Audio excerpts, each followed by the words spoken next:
Okay. Hello. Hey, you guys. So it's David at Valley and Beyond, and we're well into this book that we've been reading that I've been sharing with you guys, and it's a book by Dr. David Hawkins called Letting Go, and hope you've been enjoying it. It's really, I feel it's really enlightening. You know, consciousness is this big word that seems to be kind of thrown around out there, and what does it mean? What does it mean? And I think if many of you are like me, for years I thought it was something mystical, consciousness, something outside of me, something I had to learn about. And um, I just didn't get it. And somewhere in the last, I don't know, few years, I realized that consciousness was about me seeing me, and the eye seeing the eye, and for most of my life, and for most of many of our lives, we're kind of reactions, and we're not sure why we react a certain way. We're not sure, why our life is giving us certain results, and we're exposed to this idea that we can have and be and do anything that we want, but damn, it doesn't seem to be working, and trouble with relationships, and trouble with family sometimes, and unhappy in our work, and but we don't know what's happening inside of us. So we're basically unconscious. Me, us have been unconscious. And so we want to be more conscious and aware of what's happening inside of this, of the I. And David Hawkins is the master of, of teaching consciousness. And so it just came to me that the greatest gift that I could give to, you know, our followers, our customers, our community was to read this book. And it's called Letting Go, The Pathway to Surrender. And he just so details who it is that we are, and the different levels of our emotion. And because many of us are run by our emotion. Have you ever been run by your emotion? Have you ever been, like, how the hell did that happen? And well, I have, and I still do sometimes struggle with different things.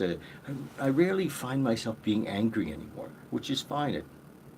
I feel a lot of compassion and love around me, and sometimes though I will drop into fear. Oh, and and the whole thing around fear is that um, I'd learned tools to deal with fear in my life, and the tools actually seemed like they were working, but they weren't.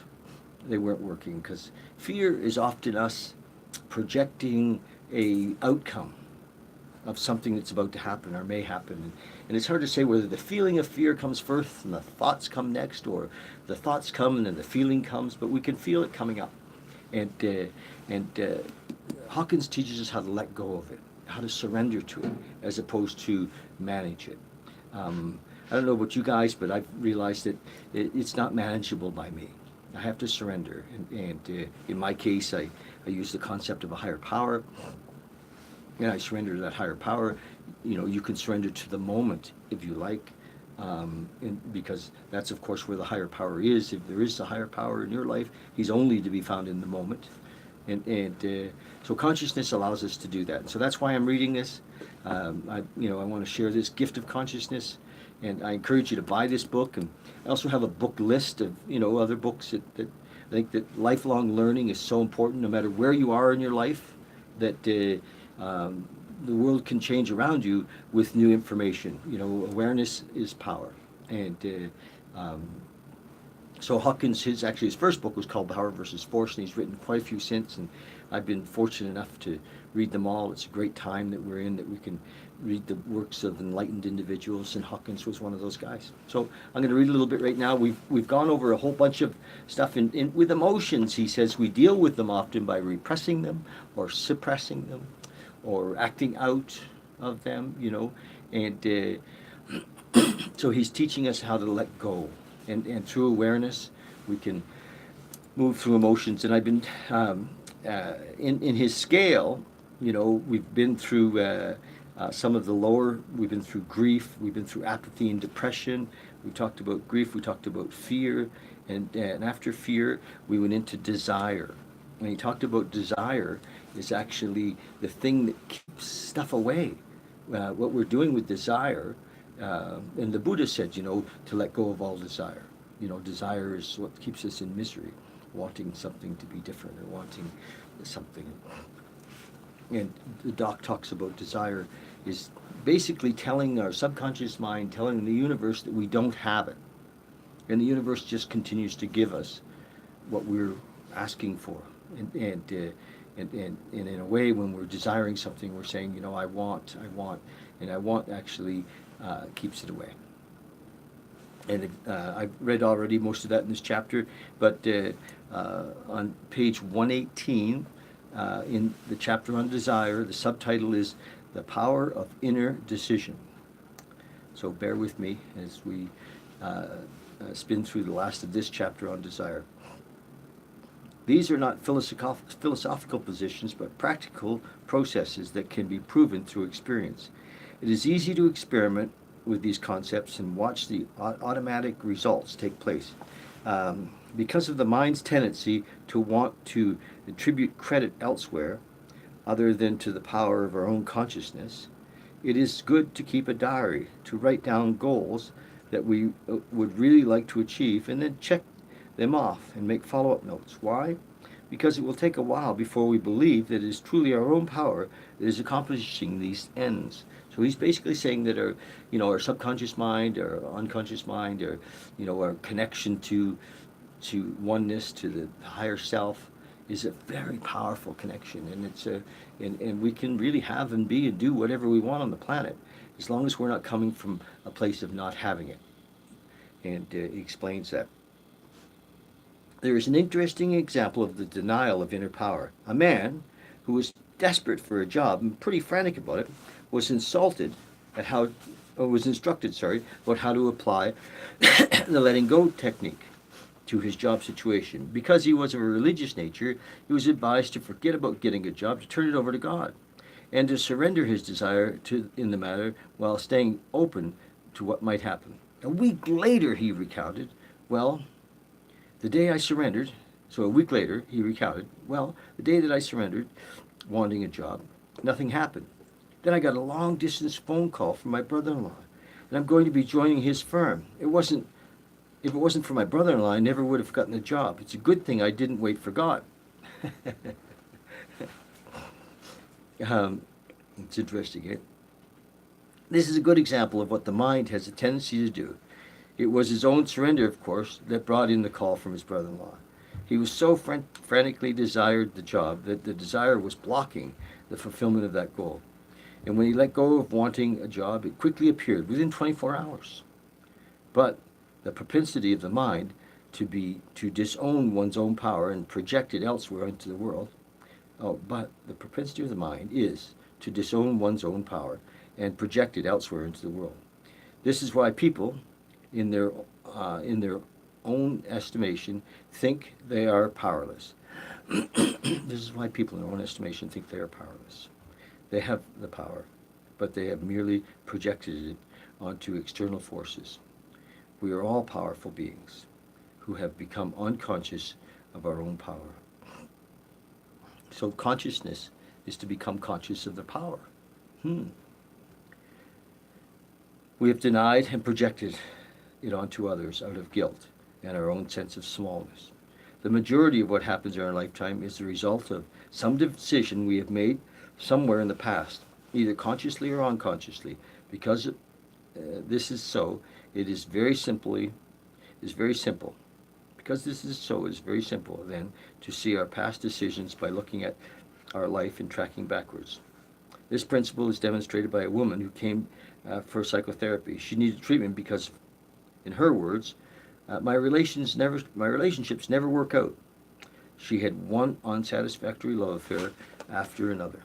and was always always felt left feeling used and abused. She was full of resentment, self-pity, and depression. Gosh, I know some people like that. Heck, I've been there myself.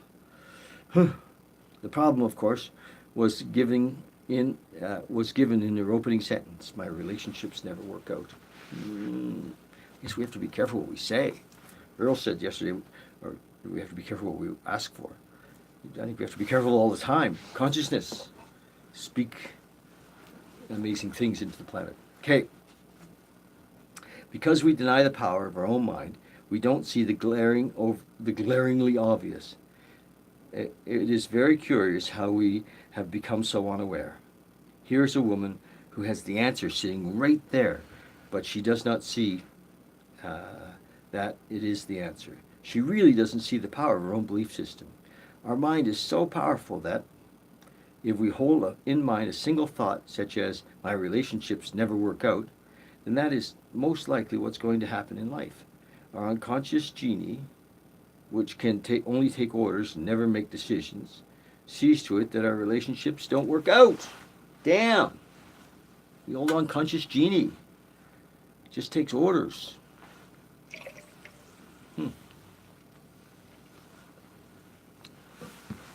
I guess we can have and be and do whatever we want, can't we?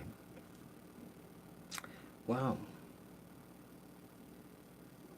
Our unconscious genie, which can only take orders and not make decisions, sees to it that our relationships never work out. Well, that would be worth ringing the bell. What happened to the bell? Ah. Ah.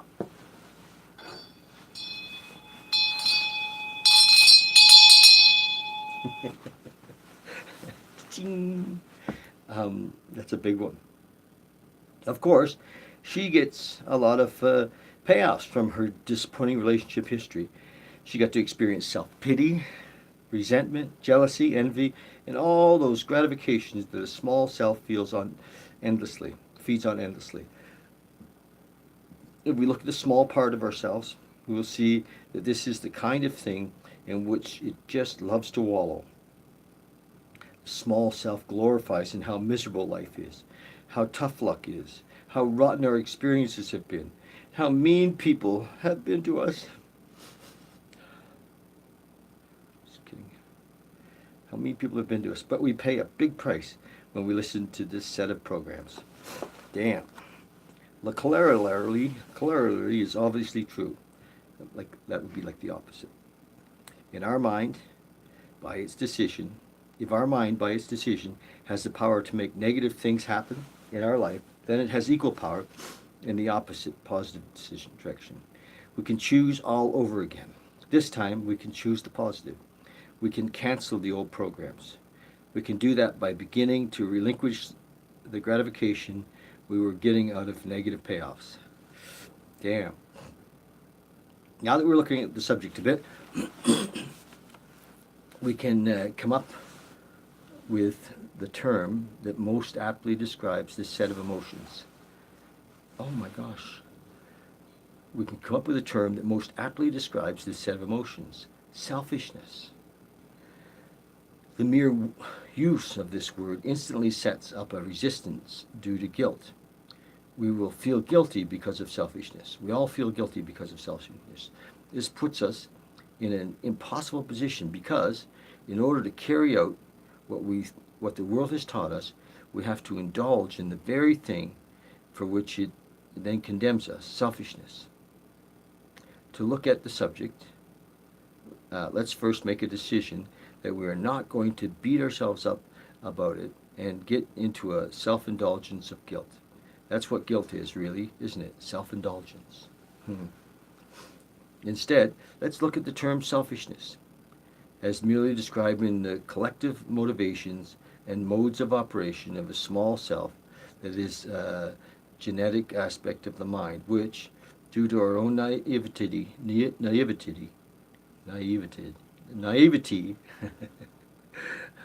we allow ourselves to be programmed with, and which we are now resolved to deprogram and reverse, like the uninstall command on a computer. We're going to uninstall this bitch. Right, Earl? Yes, we are uninstalling the selfish, small-minded thinking. The reason to let go of selfishness is not because of guilt, not because it's a sin, not because it's wrong. All such motivations come from the lower consciousness and self-judgment. Rather, the reason to let go of selfishness is simply because it's impractical. It doesn't work. It's too costly. It consumes too much energy. It delays the accomplishment of our goals and the realization of our wants. Because of its very nature, the small self is the creator of guilt and self-perpetuity.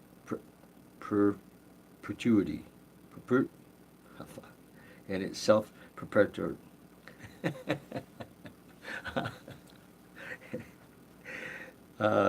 Perpetuator.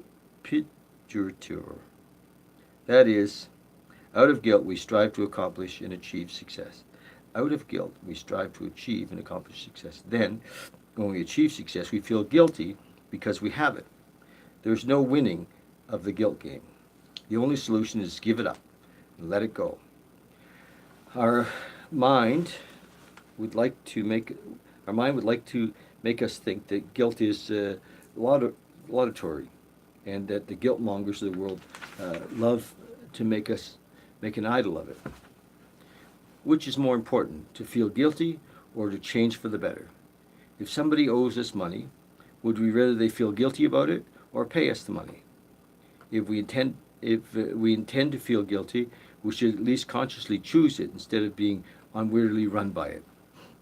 When we move from being selfish with a small s, we move into being selfish with a capital S.